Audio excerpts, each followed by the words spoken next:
All right, welcome to CMMC Unacknowledged, where we answer the unanswered questions that were asked during the monthly CMMC-AB town hall meetings. My name is Todd Stanton. I'm the Regional Sales Manager for all things CMMC at Etactics. As always, I'm joined by Ty Wittenberg. Ty is the Senior Information Assurance Manager at Ray & Associates. Welcome, Ty. Hey, thanks for having me, Todd. My pleasure. All right. Our question for this episode is CMMC 2.0 is said to have eliminated the maturity processes. What does this mean for an organization who's seeking certification? I think I want to be very careful here because I don't want to feel like I'm poking organizations seeking certification in the eye with my finger, right, or my thumb.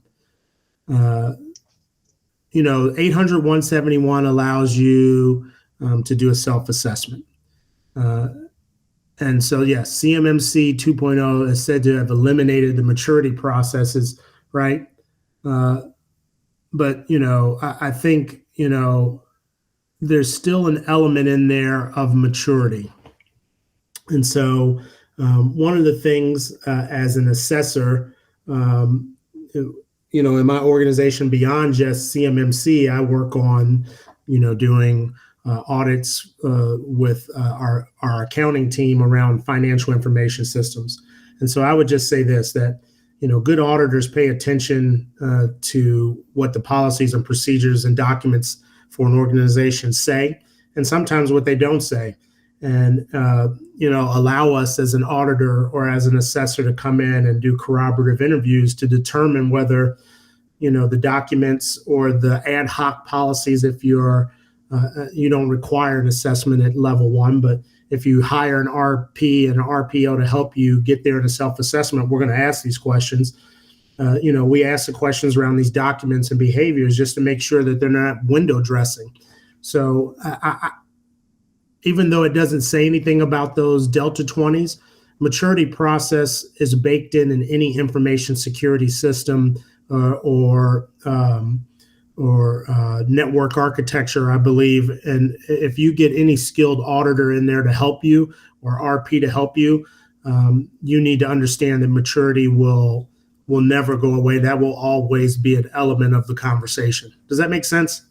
It does. So let me break it down into these two different categories. I think you've kind of touched on both, but the first maturity process that was discussed in 1.0 was the requirement for practices to be in place for a period of time. And I think, 6 months was kind of the benchmark that we had heard. So in order to be compliant, you had to not only do the practices, but you had to have been doing them for at least 6 months to demonstrate some, level of maturity. So in your understanding, I know we're still waiting on some documentation to come out to clarify this, but is that 6 month requirement still, there for practices, or have they done away with that? I haven't heard any language of whether they've done away with it or not.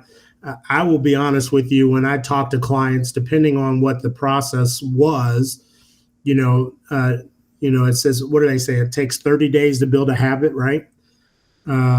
And so I figured, I didn't figure, but through our discussions as a team, we decided that 90 days of consecutive behavior of doing something usually helps really kind of build the muscle. 6 months really cements it. So I don't think those maturity levels will necessarily go away. I think if you're at a maturity level 2 or a maturity level 3, depending on where you are in the new CMMC 2.0, that might require you to demonstrate that. And I don't think any DIBCAC auditor is going to come in and forego demonstration of maturity. And I think it'll be their professional assessment to ascertain if the particular goal is being achieved through the policy and procedure that the org has in place. Okay. And now on the other side, the maturity process is around the 999, 998, 997 requirements for each domain, which were the written policies, written procedures, and the resource plans. From what I'm reading, some of the commentary within the consulting side is if we're still talking about NIST 800-171, and that's the baseline, at the very end of NIST 800-171 is Appendix E.